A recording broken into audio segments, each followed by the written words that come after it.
আৰু আজি তৃতীয়টো দিনা তাত উদ্ধাৰ অভিযান চলি আছে প্ৰতিকূল কিছুমান পৰিস্থিতি আহিছে সেইকাৰণে উদ্ধাৰ অভিযান চলাব পৰাত কিছু অসুবিধা হৈছে 25 জনৰ এতিয়ালৈকে 25 জন শ্ৰমিকৰ মৃত্যু হৈছে 25 জনৰ মৃতদেহ উদ্ধাৰ কৰা হৈছে এক ভয়ংকৰ ঘটনা আৰু নিহতসকলৰ ভিতৰত 8 জনে হৈছে অসমৰ শ্ৰমিক আৰু এতিয়াও অসমৰ 7 জন শ্ৰমিকে চিকিৎসালয়ত মৃত্যুৰ সৈতে যুঁজি আছে সন্দেহ কৰিছে যে বহু লোক এতিয়াও সেই কয়লা খনিটোৰ ভিতৰত আবদ্ধ হৈ আছে তাত থকা প্ৰায় সংখ্যক লোকে অসমৰ শ্ৰমিক বুলি প্ৰথমতে কোৱা হৈছিল এই মুহূৰ্তত জনাই আছো মেঘালয়ৰ যি কয়লা খনি আছে মেঘালয়ৰ কয়লা খনিত বিস্ফোৰণত মৃতকৰ সংখ্যা 25 জনলৈ বৃদ্ধি পাইছে আৰু সেই 25 জনৰ ভিতৰত 8 জনে অসমৰ শ্ৰমিক এতিয়াও 7 জনে জীৱন মৃত্যুৰে যুঁজি আছে 5 জন আছে SMCHত আৰু 2 জন শিলঙৰ চিকিৎসালয়ত ভৰ্তি হৈ আছে এক অভিশপ্ত ঘটনা এটা অতি ভয়ংকৰ ঘটনা আৰু সেই যেটো কয়লা খনি অবৈধ কয়লা খনি এয়া হৈছে উদ্ধাৰ অভিযানৰ দৃশ্য NDRF আৰু SDRF নেৰা নেপেৰাকৈ তাত উদ্ধাৰ অভিযান চলাই আছে কিন্তু তাৰ ভিতৰত এতিয়াও বহু সংখ্যক শ্ৰমিক সোমাই আছে বুলি কোৱা হৈছে মেঘালয় চৰকাৰে যি তথ্য প্ৰথমতে দিছিল কাৰণ এইবোৰ হৈছে অবৈধ কয়লা খনি ইয়াত কিমান শ্ৰমিক একেলগে সোমাই যায় সেই তাৰ কোনো লিখিত তথ্য তেওঁলোকৰ হাতত নাথাকে কিন্তু স্থানীয় এটা মন্তব্য কৰিছে যে এই কয়লা খনিসমূহৰ ভিতৰত নিখাৰ ভাগত মানে 2টা বা 1টা মান বজাৰ ভিতৰত প্ৰায় 100 জনীয়া 80 প্ৰায় 100 জনীয়া এটা দল তেওঁলোকে সোমোৱাই পঠিয়ায় আৰু পুৱা ভাগলৈ তেওঁলোক তাৰ পৰা ওলাই আহে আৰু যেহেতু এই কয়লা খনিটোৰ আশে-পাশে আৰু 3-4টা কয়লা খনি আছে তাত প্ৰতিদিনে 80 প্ৰায় 100 জনীয়া এটা দল সোমাই যায় সেই বৃহস্পতিবাৰ নিশাও তাত 100 জনীয়া এটা দল সোমাই গৈছে বুলি স্থানীয় ৰাইজে অভিযোগ উত্থাপন কৰি আহিছে স্থানীয় ৰাইজে দাবী উত্থাপন কৰিছে চৰকাৰে যেদৰে কৈছে যে 30-40 জনীয়া দল তাত সোমাই গৈছিল তেনেকুৱা নহয় 100 জনীয়া এটা দল সোমাই গৈছে 25 জনৰ এতিয়ালৈকে মৃতদেহ উদ্ধাৰ কৰা হৈছে বাকি সকল লোক কিন্তু এতিয়াও সেই কয়লা খনিটোৰ ভিতৰত সোমাই আছে আৰু ইতিমধ্যেই তাৰ পৰা অহৰ্নিশে ধোঁৱা আৰু কঠিন ভূখণ্ড তাৰ পৰা ওলাই আছে যেটো এটা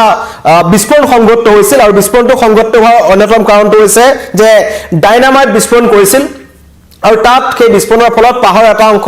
খহি পৰিছিল তাৰ পৰা এতিয়াও ধোঁৱা ওলাই আছে জুই ওলাই আছে সেইকাৰণে কৰবাত নহয় কৰবাত উদ্ধাৰ অভিযান চলোৱাৰ সময়ত এই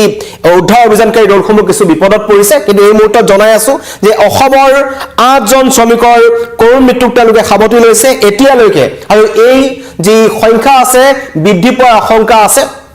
আৰু যি 7 জন শ্ৰমিক চিকিৎসালয়ত ভৰ্তি হৈ আছে তেওঁলোকৰ অৱস্থা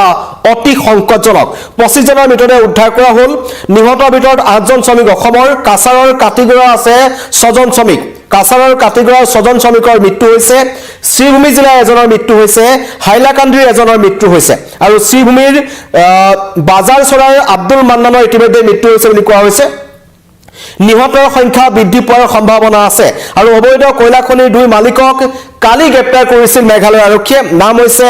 ফম সাইৰাংমাং আৰু সহমি বাৰ এই দুজনে তাত অবৈধভাৱে কয়লা খনিটো চলাই আছিল আৰু প্ৰায় যি ভয়ংকৰ ঘটনা সংঘটিত হৈছে তাৰ পাছতে মেঘালয় আৰক্ষীয়ে তদন্ত আৰম্ভ কৰিছিল মেঘালয় আৰক্ষীয়ে কৈছিল যে ঘটনাত জড়িত সকলৰ ওপৰত তদন্ত কৰা হ'ব তেওঁলোকক কঠোৰৰ পৰা কঠোৰ শাস্তি দিয়া হ'ব আৰু এতিয়া কালি দিনটোত তেওঁলোকক তাত গ্ৰেপ্তাৰ কৰা হ'ল গ্ৰেপ্তাৰ কৰাৰ পিছত তেওঁলোকক নিশা ভাগলৈকে জেৰা চলোৱা হৈছিল তাৰ পাছতে পুনৰ তেওঁলোকক আৰক্ষী জিম্মাত লৈছে এই যেটো অভিশপ্ত কয়লা খনি আছিল তাৰ 2 জন মালিকক কিন্তু এটো অবৈধ কয়লা খনি আৰু 2014 চনতেই যি ৰাষ্ট্ৰীয় সেউজ ন্যায়াধিকৰণে যে ৰেড হল মাইনিংৰ যি নিষেধাজ্ঞা আৰোপ কৰিছিল তাৰ পাছতো কিন্তু মেঘালয় আৰু অসমৰ বিশেষকৈ কাৰ্বি আংলঙৰ বিভিন্ন প্ৰান্তত এতিয়াও এইদৰে অবৈধ কয়লা খনিসমূহত খনন চলি আছে য'ত প্ৰত্যেক বছৰতে আৰু এই যি ঘটনা সংঘটিত হৈছে যেটো মেঘালয়ৰ যেটো ঘটনা থাংস্কু বুলি যিখিনি অঞ্চল আছে এই থাংস্কুৰ যেটো অঞ্চলটোত 2015 চনৰ 23 ডিসেম্বৰটো অনুৰূপ এটা ঘটনা সংঘটিত হৈছিল তাত 2 জন শ্ৰমিকৰ মৃত্যু হৈছিল তাৰ পিছতে কিন্তু কোনো ধৰণৰ ব্যৱস্থা গ্ৰহণ কৰা নাছিল শ্ৰমিকসকলৰ নিৰাপত্তাৰ প্ৰতি কোনো ধৰণৰ গুৰুত্ব আৰোপ নকৰাকৈ একাংশ লোকে এই ধৰণে অবৈধ কয়লা খনন চলাই গৈছিল আৰু তাৰ পাছতে এক ভয়ংকৰ পৰিণতি আপোনালোকক জনাই আছো যে এতিয়াও বহু লোক তাৰ ভিতৰত সোমাই আছে আৰু স্থানীয় ৰাইজে যি অভিযোগ উত্থাপন কৰিছে কাৰণ কালি যি পূব জয়ন্তীয়া পাহাৰৰ যি থাংস্কু অঞ্চল আছে তাৰ যিজন SP আছে তাৰ নাম হৈছে বিকাশ কুমাৰক সোধা হৈছিল যে এই অবৈধ এই কয়লা খনিটো বৈধ নে অবৈধ প্ৰশাসনে জানে নে নাজানে যে এই কয়লা খনিটোত খনন কাৰ্য চলি আছিল তেতিয়া তেওঁ এটা অত্যন্ত গুৰুত্বপূৰ্ণ মন্তব্য কৰিছিল যে এইটো এটা অবৈধ কয়লা খনি বুলি আমি জানিব পাৰিছো আৰু কি পৰিস্থিতিত কেনেকৈ বিস্ফোৰণ হ'ল কিমান মানুহ তালৈ সোমাই গৈছিল তাৰ কোনো সঠিক তথ্য কিন্তু এতিয়ালৈকে মেঘালয় চৰকাৰৰ হাতত নাই মেঘালয় আৰক্ষীৰ হাতত নাই আৰু সেইকাৰণে তাত এতিয়া অহৰ্নিশে SDRF NDRF আৰু বিশেষকৈ অগ্নিনিৰ্বাপক বাহিনীৰ ফালৰ পৰা তাত উদ্ধাৰ অভিযান চলাই থকা হৈছে কাৰণ তাত এতিয়াও সেই মৃত্যু গহ্বৰটোৰ ভিতৰৰ পৰা জুই ওলাই আছে আৰু বহু ভিতৰলৈকে এতিয়ালৈকে কিন্তু উদ্ধাৰ অভিযানকাৰী দলসমূহৰ লোকসকল সোমাই যাব পৰা নাই কৰবাত নহয় কৰবাত তেওঁলোক কিছু অসুবিধাৰ সন্মুখীন হৈ আছে আৰু তাৰ পৰিপ্ৰেক্ষিতত আজিৰ দিনটোত যে উচ্ছেদ অভিযান সমাপ্ত নহয় সেয়া স্পষ্ট হৈছে মৃতদেহবোৰ উদ্ধাৰ কৰিব লাগিব আৰু এই উদ্ধাৰ অভিযান হয়তো আৰু 2-3 দিনৰ প্ৰয়োজন হ'ব বুলি আশংকা কৰা হৈছে স্থানীয় ৰাইজে মন্তব্য কৰিছে যে পাহাৰটোৰ যি অংশ খহি পৰিছে সেই মাটি আঁতৰাই ভিতৰলৈ প্ৰৱেশ কৰিব লগা হৈছে উদ্ধাৰ অভিযানকাৰী দলসমূহ এটা কঠিন পৰিস্থিতিৰ সন্মুখীন হৈছে আৰু তাৰ মাজৰ পৰাই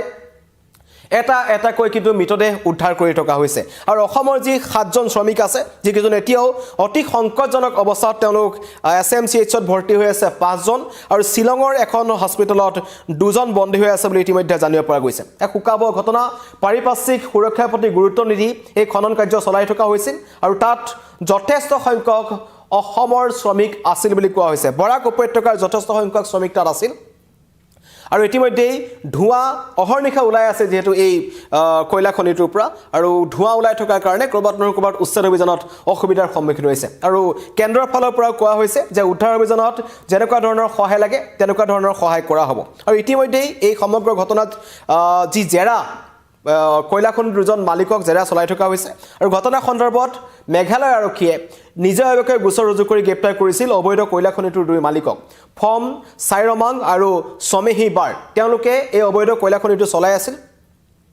মেঘালয়ৰ মুখ্যমন্ত্ৰী কনৰাড চাংমাই কঠোৰ নিৰ্দেশ দিছিল যে ঘটনা সন্দৰ্ভত এটা উচ্চ স্তৰৰ তদন্ত হ'ব লাগে আৰু তেওঁৰ নিৰ্দেশৰ পাছতে 14/2026 নম্বৰ এটা গোচৰ ৰুজু কৰিছিল গোচৰটোত সন্নিৱিষ্ট কৰা হৈছে BNSৰ 105 1182 আৰু 35 ধাৰা অত্যন্ত গুৰুত্বপূৰ্ণ 3টা ধাৰা লগোৱা হৈছে কিন্তু শ্ৰমিকসকলৰ মৃত্যু হোৱাৰ পাছত এনেকুৱা ধৰণৰ যি অবৈধ কয়লা খনিসমূহ আছে এইবোৰ চৰকাৰ প্ৰশাসনৰ চকুৰ সন্মুখত হৈ আছে আৰক্ষী প্ৰশাসনৰ সন্মুখত হৈ আছে কিন্তু তাৰ পাছতো শ্ৰমিকসকলৰ মৃত্যুৰ পাছতেই চকু খুল খায় আৰক্ষী প্ৰশাসনৰ আৰু এই যি ঘটনা সংঘটিত হ'ল আমি বিগত বৰ্ষত দেখিছিলোঁ কাৰ্বি আংলঙত যি ঘটনা সংঘটিত হৈছিল পানীৰ মাজত আবদ্ধ হৈ পৰিছিল বহু সংখ্যক লোক আৰু 4-5 দিন 6 দিন মানলৈকে উদ্ধাৰ অভিযান চলিছিল তাৰ পাছতো একাংশৰ মৃতদেহ উদ্ধাৰ কৰিব পৰা নগল বুলি কোৱা হৈছে আৰু সেই অভিশপ্ত কয়লা খনিটো কিমান মানুহ সোমাই গৈছিল তাৰ কোনো সঠিক তথ্য নাছিল এই মেঘালয়ৰ ঘটনাটোতো অনুৰূপ ঘটনাই সংঘটিত হৈছে যি স্থানীয় লোকসকল আছে তেওঁলোকে মন্তব্য কৰিছে যে নিখাৰ ভাগত তেওঁলোকে এই অবৈধ কয়লা খনিসমূহত খনন কাৰ্য চলায় আৰু তেতিয়া নিখা 1 বজাৰ পৰা 2 বজাৰ ভিতৰত 80 পৰা 100 জনীয়া দলবোৰ তালৈ সোমাই যায় আৰু তেওঁলোকে তাত গোটেই নিখাটো তেওঁলোকে তাত খনন কৰি পুৱাৰ ভাগত ওলাই আহে তেনেকুৱা যদি ঘটনা সংঘটিত হৈছে সঁচাকৈ যদি সচৰাচৰ সোমাই যোৱাৰ ধৰণে তাত 100 জনীয়া দলটা সোমাই গৈছে তেন্তে এতিয়াও তাত 75 জন শ্ৰমিক কিন্তু আবদ্ধ হৈ আছে এতিয়ালৈকে মাত্ৰ 25 জনৰ মৃতদেহ উদ্ধাৰ কৰা হৈছে বাকি কেইজনমানক অতি সংকটজনক অৱস্থাত উদ্ধাৰ কৰা হৈছিল আৰু তেওঁলোকৰ অৱস্থা অতি সংকটজনক বুলি জানিব পৰা গৈছে জুই লগাৰ কাৰণে শ্ৰমিকসকলৰ দেহৰ প্ৰায় 70-80% অংশ তেওঁলোকৰ জ্বলি গৈছে আৰু তেনে পৰিস্থিতিত তেওঁলোক কিমান দিন জীয়াই থাকিব খাদ্য অবিহনে পানী অবিহনে সেই গহ্বৰটোৰ ভিতৰত হিয়া কিন্তু এতিয়া অতি পৰিতাপৰ কথা আৰু উদ্ধাৰ অভিযান খৰতকীয়া কৰা হৈছে উদ্ধাৰ অভিযান খৰতকীয়া কৰিছে যিমান পাৰে সোনকালে শ্ৰমিকসকলক জীৱনতে হওক বা তেওঁলোকৰ মৃতদেহ উদ্ধাৰ কৰিবলৈ কিন্তু চেষ্টা কৰি থকা হৈছে এক হুকাকুল পৰিৱেশে বিৰাজ কৰিছে পৰিয়ালৰ লোকসকল তালৈ গৈছে বিশেষকৈ যিসকল স্থানীয় শ্ৰমিক আছিল তেওঁলোকৰ পৰিয়ালসমূহে তাত হাহাকাৰ কৰিছে আপোনজনক বিচাৰি কিন্তু তেওঁলোকৰ এটা দাবী বা তেওঁলোকৰ এটা অভিযোগ যে দীৰ্ঘদিনৰ পৰা এই কয়লা খনিসমূহ চলাই থকা যিসকল মালিক আছে যি দুজনক ইতিমধ্যে গ্ৰেপ্তাৰ কৰা হৈছে বা এনেকুৱা অন্য কেইবাটাও খনি আছে এই যি থাংস্কু অঞ্চলটো আছে এই থাংস্কু অঞ্চলৰ একেবাৰে আশে-পাশে 4-5টা অবৈধ কয়লা খনি আছে আৰু এই কয়লা খনিটোত বিস্ফোৰণৰ ফলত সেই অন্য যিকেইটা কয়লা খনি আছে তাতো কিন্তু প্ৰভাৱ পৰাৰ সম্ভাৱনা দেখা দিছে তাতো শ্ৰমিকসকলে কাম কৰা ইতিমধ্যে বন্ধ কৰি দিছে আৰু অধিকাংশ শ্ৰমিক অসমৰ আছে বুলি সন্দেহ কৰা হৈছে সেইকাৰণে আতংকিত হৈ পৰিছে মেঘালয়ত কাম কৰি থকা বা সেই অঞ্চলটোত কয়লা খনিত কাম কৰি থকা পৰিয়ালসমূহ যিহেতু অত্যন্ত দুৰ্গম অঞ্চল ফোনত তেওঁলোকৰ যোগাযোগ হ'ব নোৱাৰে কোনোবা তেওঁলোকৰ আপোন মানুহ আছে নেকি তেনেকুৱা ধৰণৰ শংকাই দেখা দিছে আৰু এতিয়ালৈকে যি তথ্য আপোনালোকক দিছো যে অসমৰ ইতিমধ্যে 8 জনৰ মৃত্যু হৈছে আৰু 7 জন এতিয়া অতি সংকটজনক অৱস্থাত তেওঁলোক চিকিৎসাধীন হৈ আছে মৃতকৰ 8 জনৰ ভিতৰত কাছাৰৰ কাটিগড়াৰ আছে 6 জনকৈ শ্ৰমিক তেওঁলোকৰ ইতিমধ্যে মৃত্যু হৈছে শ্ৰীভূমি আৰু হাইলাকান্দিৰ এজনকৈ শ্ৰমিক আছে শ্ৰীভূমিৰ বাজাৰ কাছি চৰাৰ আব্দুল মান্নানৰ মৃত্যু হৈছে বুলি কোৱা হৈছে এক ভয়ংকৰ ঘটনা এই অভিশপ্ত মৃত্যু গহ্বৰটোৰ ভিতৰত এতিয়াও বহু সংখ্যক শ্ৰমিক সোমাই আছে বুলি সন্দেহ কৰা হৈছে আৰু এনডিআৰএফ আৰু এছডিআৰএফে যিমান পাৰে উদ্ধাৰ অভিযান খৰতকীয়া কৰিবলৈ চেষ্টা কৰিছে কিন্তু তাতো তেওঁলোকৰ কিছু প্ৰত্যাহ্বান আহিছে কাৰণ তাৰ পৰা অহৰ্নিশে ধোঁৱা আৰু কঠিন ভূখণ্ডই সেই কয়লা খনিলৈ সোমাই যোৱাৰ যিটো পথ আছে সেইটো বন্ধ কৰি পেলাইছে কিন্তু তাৰ মাজতেই তেওঁলোকে উদ্ধাৰ অভিযান চলাই আছে আৰু অতি শীঘ্ৰেই বাকি থকা শ্ৰমিকসকলকো তেওঁলোকে উদ্ধাৰ কৰিব পাৰিব বুলি আশাবাদী ধন্যবাদ